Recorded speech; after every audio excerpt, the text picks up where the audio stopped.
Hello students, मैं हूं नेहा और स्वागत करती हूं आपका अपने इस यूट्यूब चैनल लर्निंग इजी में।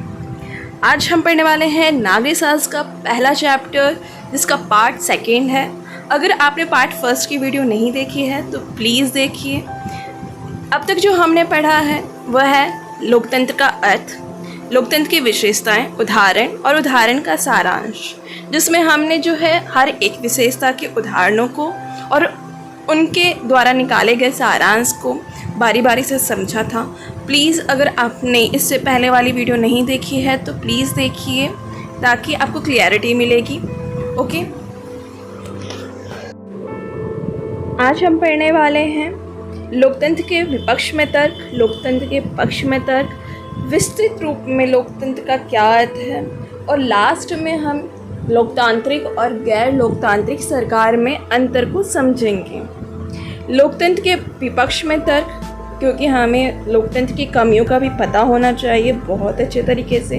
पक्ष में तर्क, क्यों जो है बाकी सारे हमने सिस्टम को छोड़ करके केवल लोकतंत्र को ही बढ़ावा किस लिए दिया है, इस विषय में जानेंगे। इसके बाद इसका विस्तृत अर्थ, यानी कि इसका एक ब्रॉडर मीनिंग क्या है। लास्ट में हम लोकतांत्रिक और गैर लोकतांत्रिक सरकार का अंतर देखेंगे, जिससे हमें ये पता चले कि क्यों लोकतंत्र को हमने चुना है। ठीक है, तो आज की क्लास हम स्टार्ट करते हैं। पहला जो टॉपिक है वो है लोकतंत्र के खिलाफ तर्क। लोकतंत्र की जो सबसे बड़ी कमी है वो है बच्चों कि यहाँ के नेता जो है वो बदलते रहते हैं। ठीक है, आपने जो है पिछली क्लास में भी समझा होगा कि हर 5 साल पे या 6 साल पे लोकतांत्रिक देशों के नेता बदल रहे थे। हमने जो है जानू पीएफ की पार्टी का उदाहरण देखा था, चीन का उदाहरण देखा था जो अपने आप को डेमोक्रेटिक कंट्री बताता है। जिसने भी अपने आप को डेमोक्रेटिक कंट्री बताई है, वहाँ पे जो है एक सबसे महत्वपूर्ण चीज़ है कि कोई भी शासन हमेशा के लिए नहीं होता, क्योंकि ये राजवंश तो है नहीं कि राजा बन गया तो राजा के बाद राजा का बेटा ही बनेगा। जब तक राजा मरेगा नहीं तब तक जो है वंश चलता रहेगा। ठीक है, शासन चलता रहेगा। तो यहाँ पे हर 5 साल पे या 6 साल पे जो है सरकार बदल जाती है। सरकार बदलने का मतलब कि कई सारे प्रोजेक्ट्स भी चेंज होते हैं जो कि पिछली गवर्नमेंट चलाती है, वो नई सरकार उस पर वर्क करने से पहले सोचती है, समझती है और उसके बाद काम करती है। इसे हम एक एग्जांपल के थ्रू समझेंगे। फॉर एन एग्जांपल, अगर आपको कोई ग्रुप एक्टिविटी या कोई प्रोजेक्ट दे दिया गया, आपने उस पर वर्क किया, रिसर्च किया, समझा उसे, उसके बाद आप अपना असाइनमेंट या प्रोजेक्ट बना रहे हैं, लेकिन एंड मोमेंट पे जो है आपको कहा गया कि नहीं, आपने ये टॉपिक अब नहीं बनाना, अब ये जो है दूसरे बच्चे को बनाना है। तो दूसरा बच्चा भी फिर रिसर्च करेगा, फिर जो है अपनी थ्योरी डेवलप करेगा, उसके बाद जो है उस पर काम करेगा। तो यहाँ पे क्या हो रहा है, हमने क्या देखा कि एक इनस्टेबिलिटी हो जाती है, एक अस्थिरता पैदा हो जाती है, जिसमें कि टाइम भी लगता है और उसके बाद जो है वो आइडियाज़ या क्रिएटिविटी कभी कभी बंद कर दी जाती है। ठीक है, तो फर्स्ट जो हमारा इसके खिलाफ में आर्गुमेंट है या तर्क है, वो ये कहता है कि लोकतंत्र में नेता बदलते रहते हैं और इससे अस्थिरता पैदा होती है। सेकंड जो तर्क है वो ये कहता है कि लोकतंत्र का मतलब सिर्फ राजनीतिक लड़ाई और सत्ता का खेल है, यहाँ नैतिकता की कोई जगह नहीं है। जाहिर सी बात है, हमने जो है पिछली क्लास में देखा था कि लोकतंत्र जो होते हैं, लोकतांत्रिक देश होते हैं, वहाँ पे कंपटीशन होता है, वहाँ पे मुकाबला होता है, और मुकाबला होगा तो किसी भी तरह व्यक्ति जीतना चाहेगा, सरकार जीतनी चाहेगी। ठीक है, वहाँ पे जो है साम दाम दंड भेद कुछ भी यूज़ करके वो जो है अपने आप को जिताना चाहेंगे। जैसे कि इस फ़ोटो में आप देख सकते हैं कि पैसे दिया और आप मुझे वोट दे दीजिए। ये जो है एक बहुत बुरी चीज़ है। यहाँ पे कोई नैतिकता की, कोई जो है आप किसी पॉलिसी को जो है पूरी तरीके से फॉलो नहीं करते हैं। नेक्स्ट जो इसके खिलाफ में तर्क है वो ये कहता है कि लोकतांत्रिक व्यवस्था में इतने लोगों से बहस और चर्चा करनी पड़ती है कि फैसले में देरी होती है।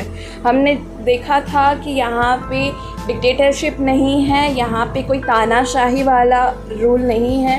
यहाँ पे जितने भी प्रतिनिधि चुन करके आते हैं लास्ट क्लास में हमने प्रतिनिधित्व लोकतंत्र भी पढ़ा था। तो जितने भी प्रतिनिधित्व चुन करके आते हैं वो सारे के सारे प्रतिनिधित्व मिल करके फैसले लेते हैं। मिल करके फैसले लेने का मतलब है कि यहाँ पे हर कोई अपनी राय देता है और उसके बाद जो है कोई भी फैसला लिया जाता है। अगर हम हर किसी से पूछने लगेंगे तो यहाँ पे फैसलों में देरी होगी ही। ये इसके एक खिलाफ में पक्ष है। नेक्स्ट जो इसके खिलाफ में पक्ष है वो कहता है चुने हुए नेताओं को लोगों के हितों का पता नहीं होता, इसके चलते ख़राब फैसले होते हैं। हम जो प्रतिनिधित्व चुन करके भेजते हैं कभी कभी वो जो है ग्राउंड लेवल पे उन्हें जो है लोगों की प्रॉब्लम्स का पता नहीं होता है और वो जो है फैसले लेते हैं वो कभी कभी गलत फैसले भी हो जाते हैं। नेक्स्ट जो इसके खिलाफ में तर्क है वो ये कह रहा है कि लोकतंत्र में चुनावी लड़ाई खर्चीली होती है और इसमें भ्रष्टाचार होता है। जाहिर सी बात है, आपने अगर इलेक्शन देखा होगा तो देखा होगा कि प्रचार प्रसार में, पोस्टर में या फिर ऐड में बहुत ज़्यादा मात्रा में पैसे खर्च किए जाते हैं। यहाँ पे लोगों को रिश्वत दी जाती है कि आप जो है हमें वोट देना, हम आपको जो है पैसे देते हैं, या फिर कभी कभी जो है शराब वगैरह ये सब चीज़ें जो है देते हैं। तो ये जो चीज़ें हैं ये बहुत गलत है। यहाँ पे जो है भ्रष्टाचार बहुत तेज़ी से बढ़ता है। नेक्स्ट जो है इसके खिलाफ में तर्क है वो ये है कि सामान्य लोगों को पता नहीं होता कि उनके लिए क्या चीज़ अच्छी है और क्या चीज़ बुरी, इसलिए उन्हें किसी चीज़ का फैसला नहीं करना चाहिए। जो कॉमन लोग होते हैं कभी कभी वो अपने हित के बारे में नहीं जानते हैं, नहीं समझ पाते हैं और इसलिए वो गलत प्रतिनिधित्व को चुन लेते हैं, जिससे कि एक गलत सरकार सत्ता में आ जाती है। ये जो है पॉइंट्स थे लोकतंत्र के खिलाफ में। अब हम देखेंगे लोकतंत्र के पक्ष में तर्क। लोकतंत्र के पक्ष में तर्क में सबसे पहला तर्क ये कहा जाता है कि लोकतांत्रिक शासन पद्धति दूसरों से बेहतर है क्योंकि शासन का अधिक जवाबदेही वाला स्वरूप है। यानी जवाबदेही यानी अकाउंटेबिलिटी, आपको जो है जवाब देना पड़ता है, जनता को बताना पड़ता है कि आपने कोई भी चीज़ करी तो क्यों करी। ये जो है लोकतंत्र में ही संभव है। यहाँ पे हमने एक एग्ज़ाम्पल देखना है। एग्ज़ाम्पल बहुत इंटरेस्टिंग है, प्लीज़ देखिए कि चीन जो है, हमने पिछले क्लास में पढ़ा था कि चीन में कैसी सरकार है, कम्युनिस्ट की सरकार है, एक ही जो है गवर्नमेंट रहती है। वहाँ पे जो है चाहे कोई कंपटीशन है नहीं, ठीक है, इलेक्शन भले ही होता हो लेकिन वहाँ पे कोई कंपटीशन नहीं है, कोई मुकाबला नहीं है, एक ही पार्टी है। तो चीन में क्या हुआ कि 1958 से 61 के बीच में एक अकाल पड़ा। उस समय जो है अकाल का मतलब होता है खाने पीने की जो चीज़ें हैं वो नहीं पर्याप्त मात्रा में उपलब्ध हो पाती हैं। तो उस समय जो है भारत की भी कंडीशन सेम थी। भारत में भी जो है अकाल पड़ा हुआ था और आर्थिक स्थिति भी कुछ ज़्यादा अच्छी नहीं थी। चीन से ख़राब ही हमारी आर्थिक स्थिति थी 1958 और 61 के टाइम पे। लेकिन चीन में वहाँ पे जो है भूख के कारण 3 करोड़ लोगों की मौत हो गई थी। ये बहुत ही भयंकर त्रासदी थी। इससे पहले जो है विश्व में इस प्रकार की जो है भुखमरी के कारण मृत्यु नहीं देखी गई थी।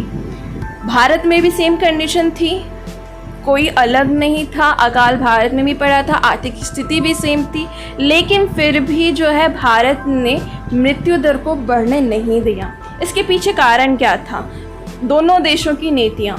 क्योंकि चीन में जो है जो सरकार है वो लोगों के प्रति जवाबदेह नहीं है। उसे पता है कि वो काम करेगी चाहे नहीं करेगी, उसे ही सत्ता में रहना है।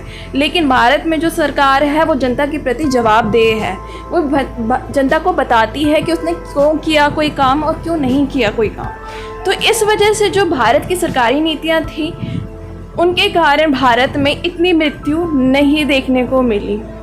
ठीक है, तो ये जो है एक बहुत बड़ा एग्जाम्पल है कि क्यों लोकतांत्रिक सरकार किसी अन्य सरकार के रूप से अच्छी है।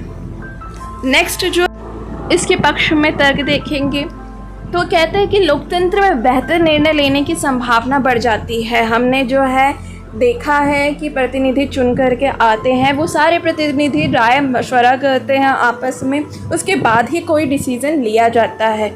आप अगर चर्चा करके, विचार विमर्श करके कोई भी निर्णय अगर लेते हैं तो वो बेहतर निर्णय होने की उसकी संभावना बहुत ज़्यादा अधिक हो जाती है। इसके अगला जो तर्क है वो ये कहता है कि लोकतंत्र मतभेदों और टकरावों को संभालने का तरीका उपलब्ध करवाता है, क्योंकि इस सरकार में हर कोई बराबर समझा जाता है, समान समझा जाता है, ऊंच नीच, अमीर गरीब, कोई जो चीज़ है वो मायने नहीं रखती है, तो टकराव भी कम देखने को मिलता है। जब आप सभी को सम्मान देंगे बच्चों, तो जाहिर सी बात है टकराव जो है वो कम होगा ही। लोकतंत्र नागरिकों को सम्मान बढ़ाता है। नेक्स्ट पॉइंट कहता है, जो हैसियत और नागरिकों की लोकतांत्रिक व्यवस्था में है वह अन्य किसी व्यवस्था में नहीं है। यानी कि नागरिक ही, जनता ही सर्वा होती है लोकतंत्र में।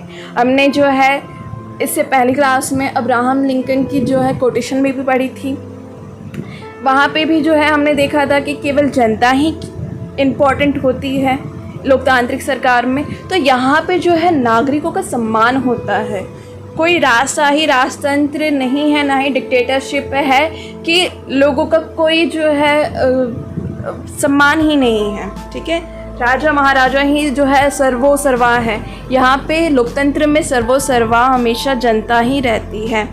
इसके बाद अगला जो तर्क है वो ये कहता है कि सबसे महत्वपूर्ण विशेषता यह है कि हमें अपनी गलती ठीक करने का मौका मिलता है। हमें पता है कि हर 5 साल या 6 साल के बाद इलेक्शन होगा। अगर गलती से आपने किसी गलत गवर्नमेंट को चुन लिया, किसी गलत सरकार को चुन लिया, तो हमें दोबारा मौका मिलेगा 5 साल या 6 साल के बाद, जिससे कि हम जो है एक सही गवर्नमेंट को चुन सकेंगे।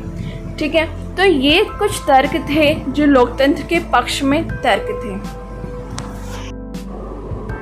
अब लोकतंत्र का विस्तृत रूप पढ़ने से पहले हम प्रतिनिधित्व लोकतंत्र के बारे में समझेंगे। तो पहले क्या होता था कि लोकतंत्र में जब फैसले लिए जाते थे तो जितने नागरिक थे वो मिल करके काम करते थे। क्यों करते थे? क्योंकि छोटा जो है शहर होता था, कम जनसंख्या होती थी। लेकिन आज ऐसा संभव नहीं है, आज जनसंख्या बहुत ज़्यादा बढ़ चुकी है। तो हम क्या करते हैं, हम अपने तरफ से एक प्रतिनिधित्व को चुनते हैं, एक प्रतिनिधि को चुनते हैं, रिप्रेजेंटेटिव को चुनते हैं जो कि हमारी तरफ से फैसले ले। फॉर एन एग्ज़ाम्पल कि अगर आपको कोई बात अपने टीचर तक पहुंचानी होगी तो आप अपने मॉनिटर से कहेंगे, है ना, कि ये बात जो है जा कर के टीचर तक पहुंचा दो। तो ये जो चीज़ है कि आपकी तरफ से जो है क्लास रिप्रेजेंटेटिव CR जो है वो बोल रहा है, जो मॉनिटर है या CR है आपकी क्लास का, वो टीचर तक आपकी बात पहुंचा रहा है और टीचर की बात आप तक पहुंचा रहा है। CR भी जो है आपका क्या कर रहा है, प्रतिनिधित्व कर रहा है, आपकी क्लास को रिप्रेजेंट कर रहा है। इसी तरीके से जो है सरकार में भी प्रतिनिधित्व चुना जाता है। जनता अपने क्षेत्र से किसी एक व्यक्ति को, किसी एक प्रतिनिधित्व को चुनती है ताकि वो गवर्नमेंट में या फिर सरकार की नीतियों में उस क्षेत्र के जनता का पक्ष या विपक्ष रख सकें। ठीक है, तो ये जो है प्रतिनिधित्व लोकतंत्र कहलाता है। इसकी एक बार डेफिनेशन हम पढ़ लेते हैं। हम जिन देशों में लोकतंत्र होने की बात करते हैं वहाँ सभी लोग शासन नहीं चलाते, सभी लोगों की तरफ से बहुमत का फैसला लेने का अधिकार होता है। बहुमत का मतलब होता है कि ज़्यादा वोट जिसको मिले। ठीक है, अगर किसी 2 प्रतिनिधित्व तो चुने गए हैं, एक प्रतिनिधित्व को ज़्यादा वोट मिले हैं, तो जिसको ज़्यादा वोट मिले हैं वो ही जनता की तरफ से आवाज़ बनेगा। ठीक है, वही जनता की तरफ से शासन में भाग लेगा। यह बहुमत भी स्वयं शासन नहीं चलाता, बहुमत का शासन भी चुने हुए प्रतिनिधियों के माध्यम से होता है और इसी को प्रतिनिधित्व वाला लोकतंत्र कहते हैं। तो इस प्रकार हमने प्रतिनिधित्व लोकतंत्र का अर्थ समझा। अब आगे बढ़ते हैं लोकतंत्र का बृहत्तर अर्थ।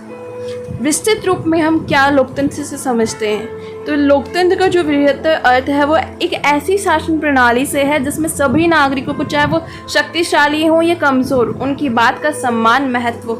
ठीक है, तो समान महत्व, इसका एक एग्जाम्पल हम देखते हैं कि आप अपने घर में अगर कोई सब्ज़ी बनानी होती है, 2 तरीके की सब्ज़ी है, फॉर एन एग्ज़ाम्पल अगर आपको 2 ऑप्शन दे दिए जाए कि पनीर की सब्ज़ी बनेगी या भिंडी की सब्ज़ी बनेगी, और आप में से मेजॉरिटी, आपके घर में से मेजॉरिटी लोग ये कहें कि हम जो है पनीर की सब्ज़ी खाएंगे और घर में पनीर की सब्ज़ी बनती है, तो यहाँ पे चाहे शक्तिशाली हो चाहे कमज़ोर, आप लोग छोटे छोटे बच्चे हों तो कमज़ोर हो, ठीक है, थोड़े, और आपके पेरेंट्स जो है उनके हाथ में पावर ज़्यादा है, तो यहाँ पे जो है मेजॉरिटी क्या है कि मेजॉरिटी को देखा जा रहा है, जो सबसे ज़्यादा जिसने कहा कि पनीर खाएंगे तो पनीर की सब्ज़ी बन रही है।